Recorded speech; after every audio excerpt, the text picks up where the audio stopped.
Hello class, welcome to my YouTube channel. I'm Tia Ramey and I love giving communication tips and strategies to leaders that will help them with their personal and their professional life.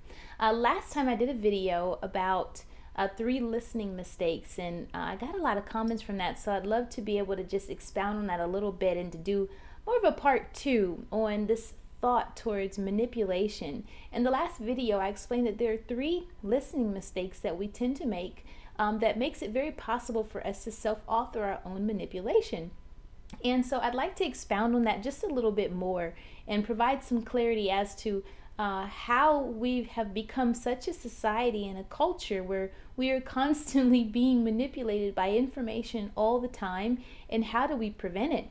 I'm often asked the question about how to communicate, and most of the time people are thinking about communication in terms of talking and how do we speak better, how do we become more articulate. My response to that is more so, my biggest concern is not whether or not you know how to speak. My concern is whether or not you know how to connect. And that's what my YouTube channel is all about. It's all about making connections, and it's about really having the opportunity to transform a life through honest dialogue and expanding your capacity for that honest dialogue and letting the truth do its great work. And that's a process. It's about building a rapport, it's about building a relationship, and most importantly, more than knowing how to talk, is so much on knowing how to listen. And when you know how to listen, then it's going to change everything that you say from this point on. So I love giving these techniques and strategies on how to listen, and that's why I suggest going back and watching that video about the 3 listening mistakes. But I explained that there are 3 different types of listeners that often make these mistakes. One is expressive listening, and it's where you are filtering words through your feelings and your emotions. And I want to make sure that I'm clear. There's nothing wrong with being an emotional person who expresses yourself emotionally. But there is a problem sometimes when we're talking about listening through your emotions. And the problem is that it makes it very easy for someone to figure out how they can avoid telling you the truth and getting what they want out of you. And what manipulation is when I have to make adjustments to what it is that I need to say so that I can get the reactions and responses out of you that I want. The best thing I always say is that our communication skills requires us to hone in on our survival instincts. And when you're having a difficult conversation, oftentimes we're putting people in a position where they are wondering whether or not they're going to survive the information that's coming to them. And so we do these things that really help us to survive the information. Some of us take comfort in our emotions and in our feelings, and we'll live in that space. Some of us are going to take comfort in our logic, and some of us are going to take comfort in trying to understand the meaning of it. I call that more of a spiritual listening. Those are 3 different types, but when it comes to mistakes, and we're talking about listening through your emotions and you're filtering words through your emotions, which means you're translating those the words that the communicator is saying to you through how it makes you feel. That's a problem, because once they figure out how to use the right words to not trigger your emotions, then it makes it very easy for them to manipulate you. I did another video about friends, allies, and enemies, and here's what I say is that oftentimes we find ourselves to be friends with people who speak our language. But sometimes the people who speak your language also have the greatest potential to manipulate you. Just because they speak your language doesn't mean they're right. And that's the hard part. The hard part is not cornering ourselves into communities and thought processes and ideologies for the sake of language. I understand you, I get you, so we must be right. Consensus is not necessarily an indicator that you are right or that you're correct. So it's great if you can put yourself and allow yourself to be challenged by other people who do think differently than you, who may not share your worldview, and allow them to bring another perspective. And I call that bring another piece of the puzzle to the table, so you can put these pieces together and learn just how big the world is around us.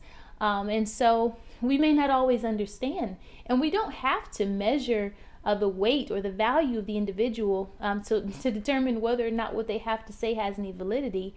It's just important to be able to recognize that the world may be a little different, and that there are people who speak other languages. And I have another video that you may want to check out called the 7 languages of a modern society, so you can understand what I'm referencing when I say languages.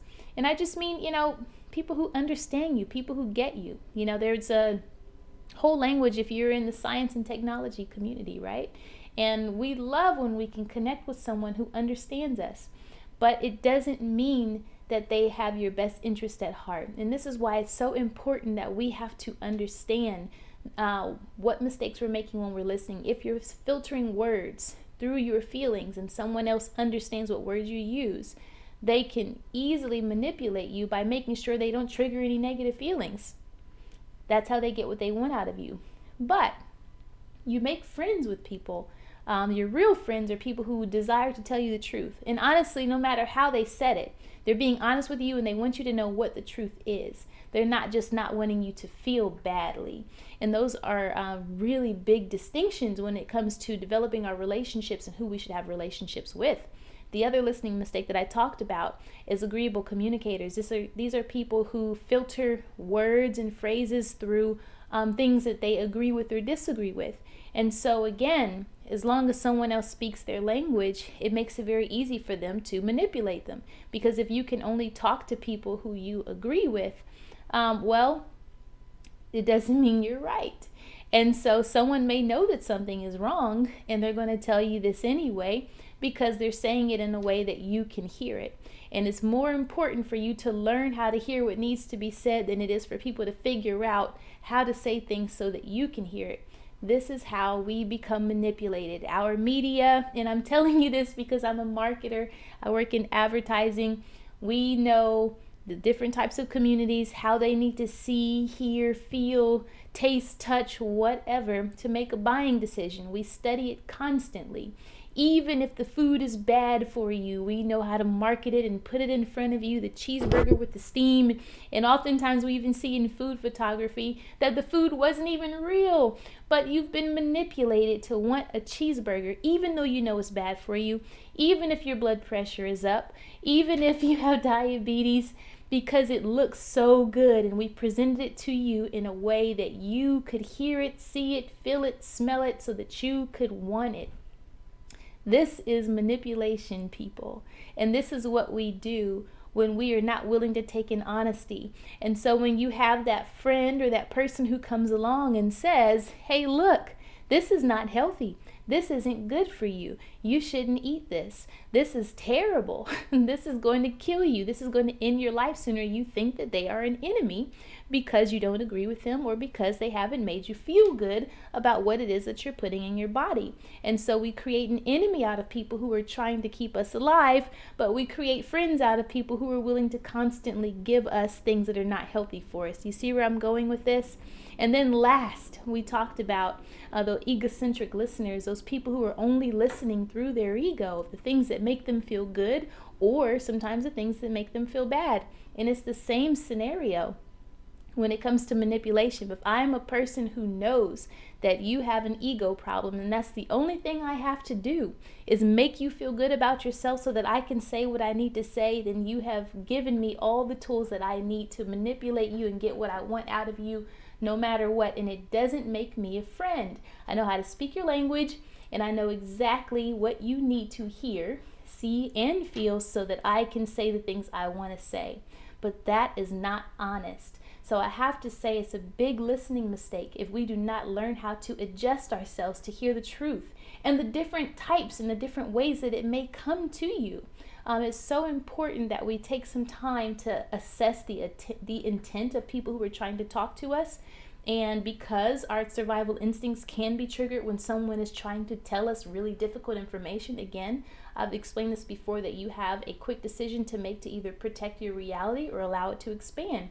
And when someone wants to tell you the truth, they want to see you be set free from whatever it is that they believe is holding you back from excelling in your life. And we have to be willing to take in that information. Even sometimes it's the same case, when you're talking to, for example, a banker, and they're telling you, hey, your finances are not in order for you to get this home loan. They're not just denying you for a house, they're letting you know that this would not be good for you. And if anyone has been a homeowner, if you've been denied for a loan prior to, you learned as a homeowner the expenses that come along with maintaining a home, that maybe if I was paycheck to paycheck, Maybe if I didn't have money saved up, if I didn't have any equity, it would be a bad idea to purchase a property. So we have to be lovers of the truth. That's the only way to protect yourself from being manipulated constantly by the media, constantly by marketing, constantly by advertising, even by some of our quote unquote friends and the people who desire to get what they want out of us. We can't be these people who prefer the truth to come to us in certain ways. You've got to learn how to expand yourself to saying, what is their intention? Are they intending to tell me the truth? Do they care? If their intent is to tell you the truth, then they are a friend, no matter how they said it. You can work out the details later. That is how you know what a friend is. That's how you know someone who cares, someone who is worth listening to, because they really are trying to be honest with you. They don't know your language yet, and maybe they're willing to learn your language a bit so that they can adjust and say things in a way that you can understand it. It's one thing to not understand each other. It's another thing to not even have the capacity to hear each other because someone isn't speaking your language at all, and you're making them to where they're irrelevant. Or sometimes what happens when we're hearing things through our feelings, or we're hearing things only through what we agree with, or we are hearing things through our ego, is that your response is actually parallel to the discussion and you think you're having the same conversation and you're not. And that happens all the time. So we've got to do this thing of bringing those worlds together where we are speaking things and learning how to hear properly. Through hearing one, the intent. Are they intending to be honest with me? So you need to assess whether or not this is even a moment that's worth surviving, and go ahead and allow yourself to do some risk assessment here and say, you know what, this is a friend. They're trying to be there for me. Honor that and respect that first. Then you can go and figure out whether or not the facts make sense. Investigate. Ask questions. Don't just react, respond, weigh the facts, use your deductive reasoning. So these things are very important. Again, we're all presenting perspectives here, and we have to be willing to learn how to listen to each other's perspectives. But I want to make sure that I was providing you with just a little bit more information on some of those mistakes we make and how it leads into manipulation, and it leads to us allowing people to be a part of our life that will not necessarily benefit us and push us forward. We've got to be in positions where we can be challenged, and we have to be in positions where we can allow people to come into our life and expand our reality with intentional, honest dialogue. Anyhow, thank you so much for joining me today in this video. I have a lot of communication tips and strategies just like this in my book, Cancel. You can find it on my website, tiaramey.com. It's also available on Amazon. And it's an audiobook as well. So just visit my website, check it out. You'll see the link below. And you can also watch some of the other videos that I've referenced in this one. But I thank you so much for joining me, and make sure that you hit subscribe. We'll chat soon in the next one.